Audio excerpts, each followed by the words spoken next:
Bienvenidos a su programa Robles, donde conversamos con grandes constructores de emporios empresariales de la República Dominicana a base de trabajo, innovación, capacidad, tenacidad. Y hoy nos toca hablar con José Miguel Bonetti Guerra, del grupo Sociedad Industrial Dominicana. Hablar de José Miguel Bonetti aquí en la República Dominicana es hablar de industria. Tradicionalmente su nombre, su familia, el grupo que él ayudó a construir, que tuvo su origen en su papá, es un ícono del sector industrial de la República Dominicana. José Miguel Bonetti Guerra. Sí, algunos creen que hablar con él es solo hablar de dinero o con un hombre de dinero, pero la verdad que es un hombre afable, fresco, que se puede conversar con él sobre cualquier cosa, pero ciertamente heredó de Santa Anita ese negocio del maní, al que lo asocia una parte de la sociedad tradicional dominicana. ¿Por qué? Porque aquí se sembraba maní, ellos lo promovían, se cultivaba el maní, lo molían, hacían el aceite, y aquí se aprendió a comer aceite de maní, hasta que un hecho de esas cosas que pasan en la política lo sacó de circulación. Asociado a la industria en República Dominicana, José Miguel Bonetti Guerra estudió Derecho, estudió Economía en Pensilvania, Estados Unidos. Estudió Derecho aquí en la Universidad de Santo Estudió Domingo. en la Universidad de Santo Domingo y se graduó en la UAS. Ya es un graduado de la UAS, de acuerdo con sus palabras. Ese hombre tiene en su haber llevado adelante, en un momento difícil, 1965 en adelante, una industria icónica de la sociedad dominicana. Vamos a ver la historia de José Miguel Bonetti Guerra aquí en este su programa Robles.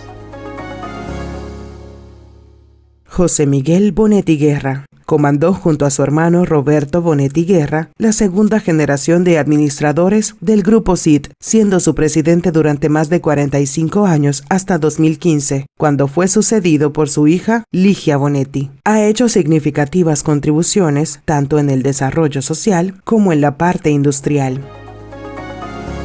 ¿Cómo fue la infancia de José Miguel? Bueno, ante todo, yo nací el 25 de febrero de 1938. Fue una infancia feliz y me acuerdo perfectamente, mi primera salida a una escuela fue a un instituto que se llama Instituto Escuela. ¿Eso era de españoles? Sí, era de españoles. Y estuve ahí el primero, segundo, y en el tercer año me trasladaron al Colegio Dominicano de La Salle. Ahí terminé yo y me gradué de bachiller en el 1955.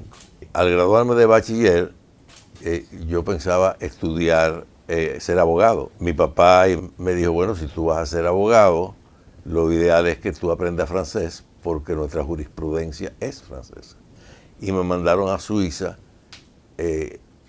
para aprender francés y oír el primer año de Derecho de la Universidad de Lausanne.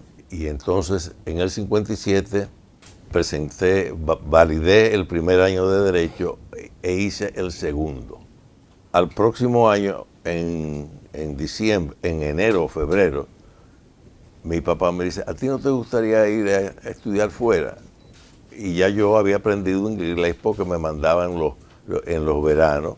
Y yo, fenómeno. Y me preguntó, ¿y dónde tú quieres ir? Digo, yo a Columbia, que era Nueva York. Y me dice, bueno, dime otra que no sea Nueva York, porque a esa no vas a ir. O sea que desde aquel momento ya él sabía que Nueva York no era un buen ambiente para estudiar, para un dominicano. Bueno, yo creo que para mí hubiera sido muy bueno, pero me fui a Filadelfia, donde un compañero mío de la misma edad estaba ya cursando el tercer año de Administración y Economía, Bernardo Vega, y yo fui a Pensilvania, me aceptaron y ahí cursé 4 años, desde el 57 al 61. ¿De Derecho? De Economía en Estados Unidos, en la Universidad de Pensilvania. Me graduó el 10 de junio de 1961 y ahí regreso a la República Dominicana y continué estudiando Derecho. Hice el tercer año, el cuarto año y el quinto año. Pero algo pasó en el quinto que me suspendió graduarme ese año.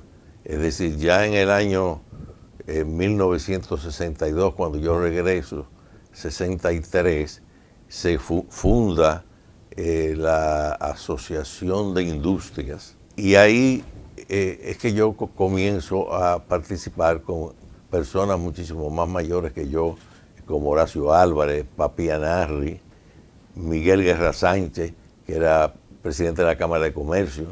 El país estaba por primera vez preparándose para unas elecciones, que es la primera elección que yo voto por quien quería, ¿no? Porque antes se votaba porque había que votar. que había que votar, y gana Juan Bosch, mayoritariamente.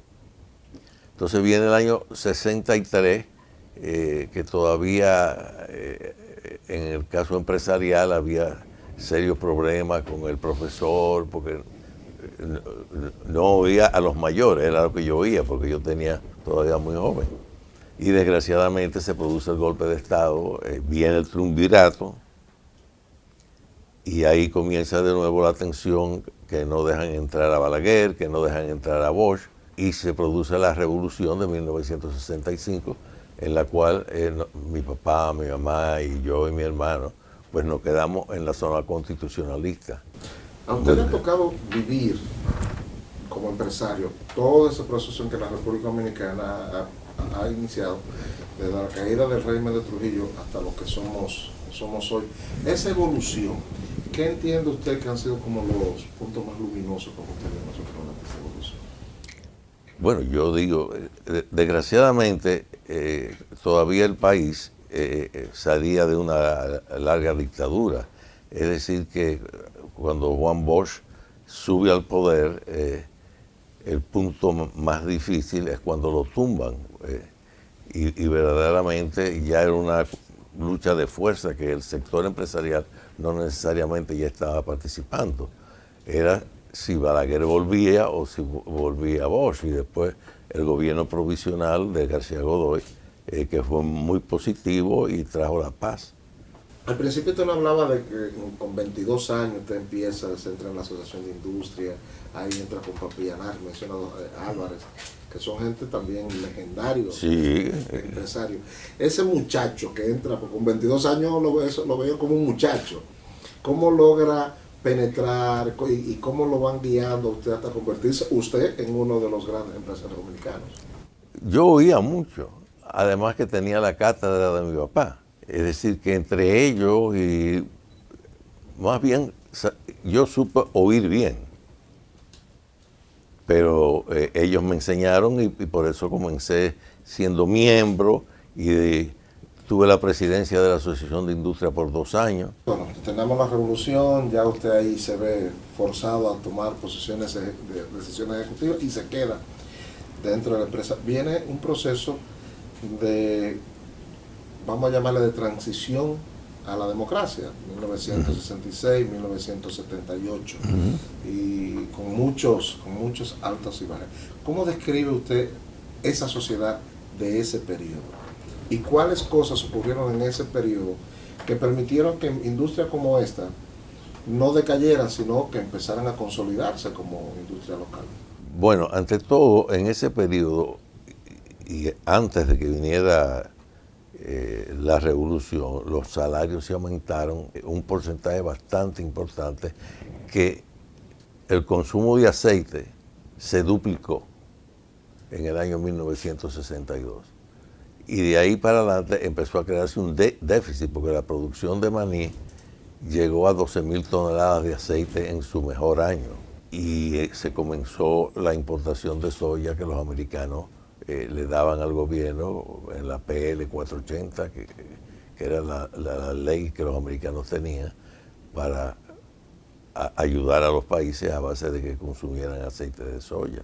Y obviamente llegó un momento en que el maní no les resultaba ni para los agricultores ni para nosotros. Y más bien con la sequía que hubieron en esos años. El 71 empezó un proceso que duró hasta el 75, 76. Sí. Un proceso de sequía muy fuerte. Muy fuerte. Yo lo recuerdo. se moría el ganado en mi pueblo. Mira, si uno sembraba en abril y mayo y no le llovía en junio y julio, Sí. la tierra se ponía como una piedra. Sí. O sea que usted se vio obligado como empresa a tomar la decisión de abandonar el maíz, digo el maní. El maní. El maní, entonces así es que van pasando a la soya. Sí.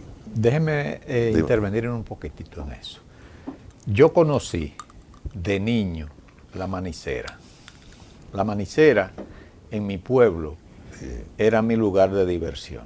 Yo iba a subirme en las atisbas de saco cocido de maní, que eran una montaña que hacían allá. Ese proceso era bastante extendido. Eso era en el este, en el suroeste y en el noroeste de la línea. Elías Piña era un centro, Las Matas, Dajabón, la Loma de Cabrera, Partido. la Enea, el Ceibo. No, Entonces, ahí va mi pregunta. ¿Qué pasó con ese proceso tan dinámico que dinamizaba la economía? Porque era un cultivo de época. ¿Qué pasó? Que desapareció aquí, cerraron, la manicera de mi pueblo cerró un día, dijeron no, ya no se va a sembrar, porque le daban la semilla. Nosotros teníamos tractores y dábamos la semilla. Sí.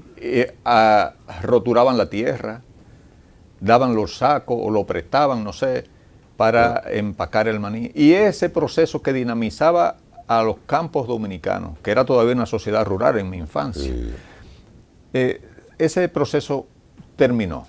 ¿Qué pasó ahí? Bueno, quizás el principal factor era el control de precios. El subir el aceite era una cuestión que no le permitían subir cuando los aceites afuera estaban más caros. Lo que estamos viendo ahora, el tema de los commodities. Y poco a poco, cuando vino la competencia, ellos también empezaron a hacer lo mismo que nosotros hacíamos, y entonces el campesino, si nos debía a nosotros, iba a donde ellos, y los de ellos, ¿sabe? Llegó a ser no económico, aún para el campesino. No rentable. No rentable. Y tuvimos dos grandes sequías. La sequía del año 1975, nosotros teníamos sembrado más de 1 millón de tareas y se perdieron todas. ¿Cuáles han sido las situaciones más difíciles, además de la sequía, que le ha tocado enfrentar a ustedes como empresa y salir adelante para convertirse en lo que son hoy? Bueno, yo siempre pongo como punto de partida la revolución, porque es que después de la revolución, entre los años 62 y 63, los obreros me hicieron varias huelgas, hasta una huelga repudiando a empleados de aquí, a funcionarios. Fue bien difícil. A partir de la Revolución Real, efectivamente, no hemos tenido ningún problema sindical y firmamos pacto cada 3 años, ¿no, Ligia? Sí, cada 3 años. Cada 3 años tenemos un pacto colectivo y tenemos excelentes relaciones. De eso de las pocas empresas que todavía mantienen eso de pacto colectivo, ¿cierto? Sí.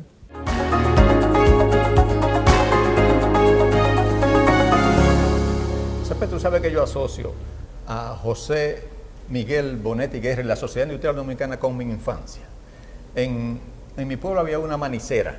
La manicera le decíamos, por el maní.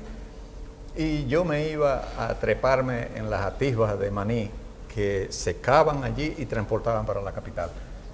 Me dio una gran satisfacción poder preguntarle a él por qué se acabó el cultivo del maní en República Dominicana. Definitivamente hemos conocido gran parte de la historia industrial de la República Dominicana, la historia reciente de la industria de la República Dominicana, pero todavía falta mucho por contar. Don José Miguel Bonetti Guerra, de verdad, nos sorprendió por lo conversador que era, lo afable, lo suelto que se mostró con nosotros. Vamos a ver la segunda parte de esta entrevista. ¿Cómo empiezan sus roces con el estamento político? Porque en la República Dominicana, por la debilidad institucional, siempre la política y la empresa han tenido que algunos roces, y los mejores momentos son cuando se entienden pensando en el país. Esos primeros roces de José Miguel Bonetti con la política, y dentro de esa narrativa, hay una curiosidad personal que me gustaría hacer. ¿Cómo se llevaba usted con Balaguer? Muy, pero muy bien. ¿Es el gobernante con el que mejor se ha llevado o hubo mejores tratos más Bueno, adelante? con Balaguer me uní a una amistad del año 1964. ¿Cómo usted conoce a Balaguer? Mi papá me mandó a llevarle una ayuda económica cuando él estaba en el exilio. Y yo lo fui a ver y hablamos, le entregué el sobre y feliz. Pero en la revolución, antes, cuando los obreros hicieron una huelga, me estaban repudiando a 4 o 5 personas. Y en esos días llegó Balaguer al país y yo le pedí una entrevista y él me recibió muy afectuosamente. Y no me puedo olvidar que cuando yo le expliqué mi problema, él me dijo, trance la huelga. Trance la huelga. Trance la huelga. Y le digo yo, pero yo voy a perder autoridad. Y me dice, no, si yo gano no vas a perder ninguna, vas a ganar. Volviendo al tema familiar, usted nos contaba de cómo usted lo incorporaron con 20 y pico de años y quiero ahora ponerlo en su cancha. ¿Cómo usted hace el proceso de incorporación de sus hijos a la actividad industrial aquí? Ligia fue que comenzó aquí trabajando en una empresa que se llamó Macro, que era una empresa que se dedicó a conseguir líneas extranjeras, Kimberly-Clark, Hershey, y en un momento la Macro creció tanto que se decidió integrarla a la Sociedad Industrial Dominicana de entonces, y Ligia vino a través de ese proceso. ¿Y fue difícil incorporar a sus hijos a la empresa? No. ¿Le gustaba? Sí, yo creo que sí. No era medio pop y ellos, los hijos suyos. No. Algo que marcó la industria en la República Dominicana fue el Tratado de Libre Comercio. Sí. Y muchas no lograron sobrevivir. Pero cuando se produce eso, ¿qué temores en su momento le generaba a usted eso? Y si pensaba usted que eso podía ser el fin de la empresa que usted logró establecer. No. Al revés. Yo creo que el Tratado de Libre Comercio y el gobierno entrar en que había un libre comercio y quitarnos el control de precio, que era un control que verdaderamente te amarraba de poder de decisiones importantes y de adquirir nuevos productos. Nosotros sabíamos que la importación, el arancel iba a cero, pero el aceite crudo también iba a cero. Es decir, que era una cuestión de unirnos, producir más y ser más eficientes. ¿Qué ha diferenciado la industria de usted con otras industrias que no lograron dar el salto y que han desaparecido? ¿Qué cosas diferentes tienen ustedes? Bueno, digo, la capacidad de poder competir con productos similares que vengan de los Estados Unidos, que está exonerado. Es decir, tú puedes traer aceite sin tenerle que pedir permiso a nadie. ¿Cuáles son los consejos que usted más le repite a sus hijos? Tú hablarás de mis nietos, que estudien. O a sus nietos. Sí, nada, que estudien, que vean el ejemplo de sus tíos o de su mamá. ¿Sabes? Yo me siento muy satisfecho del futuro mío, que fue el poder ir a la tercera generación. El futuro de ellos es poder ir a la cuarta. Yeah. ¿Y cuáles retos entiende usted, deben vencer esos para poder llegar a la cuarta? Bueno, porque usted tuvo los suyos. Sí. Está teniendo los suyos. Uh-huh. ¿Cuáles usted entiende que son los retos que esa otra generación tendrá que enfrentar? Bueno, primero tienen que prepararse, estudiar, ver qué van a hacer y que la empresa pueda seguir, esta empresa o nuevas empresas, ampliándose en la República Dominicana o en inversiones en el exterior. Si a un joven emprendedor que está iniciando se sentara aquí y le dijera, deme algunos tips que me ayuden a ser exitoso en los negocios, ¿qué le diría a usted?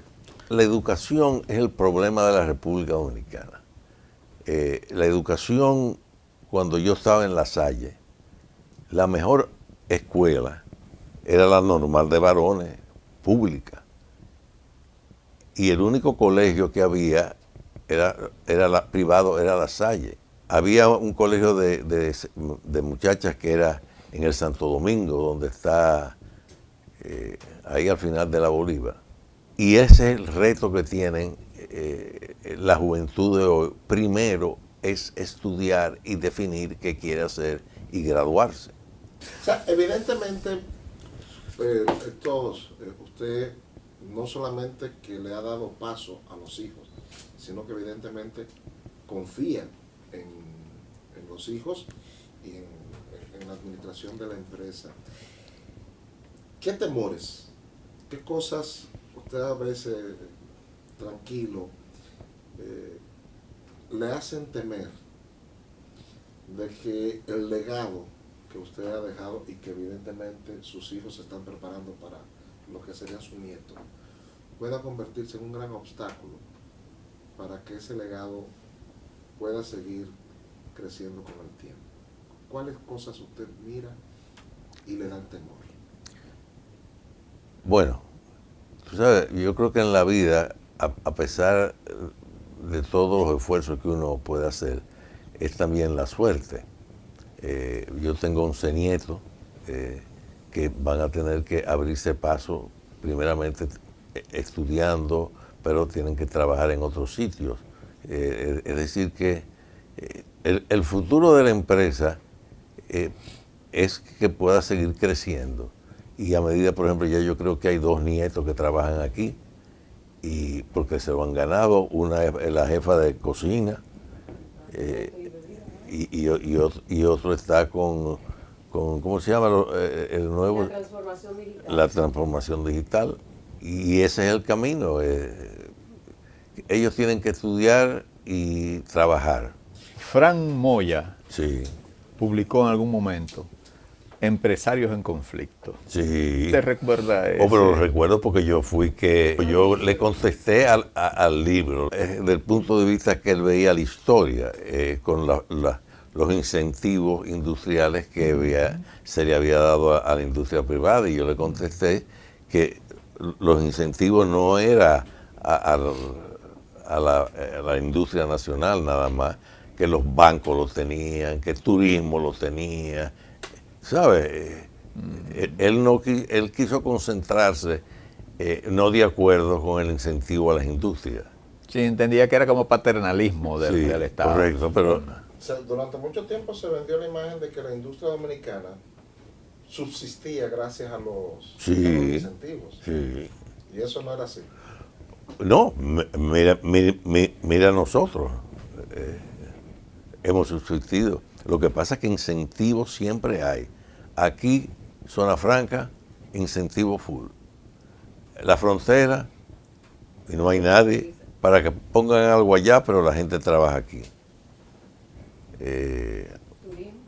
Turismo, Zona Franca, todos los buenos negocios que vienen aquí, que se anuncian, tienen firmado un contrato a por lo menos 10 años de no pago de impuestos sobre la renta, o tienen incentivos. Y José Miguel enciende esa computadora.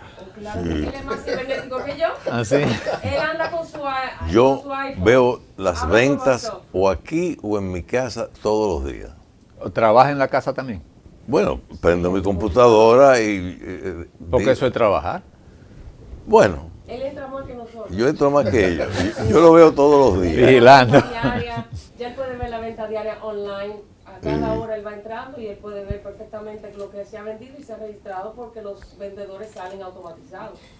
No, José Miguel. Él hace eso, nosotros vemos al final de mes cómo fue la cosa. Él entra diario. De verdad que para mí ha sido una gran enseñanza conversar con usted.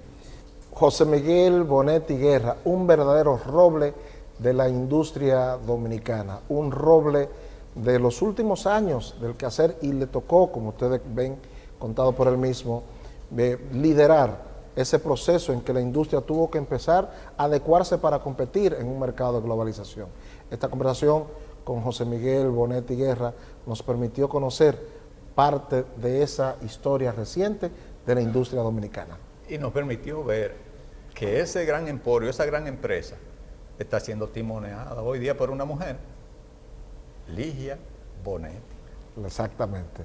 Gracias, señores, a todos ustedes por haber compartido con nosotros esta conversación con José Miguel Bonetti Guerra en su programa Roble.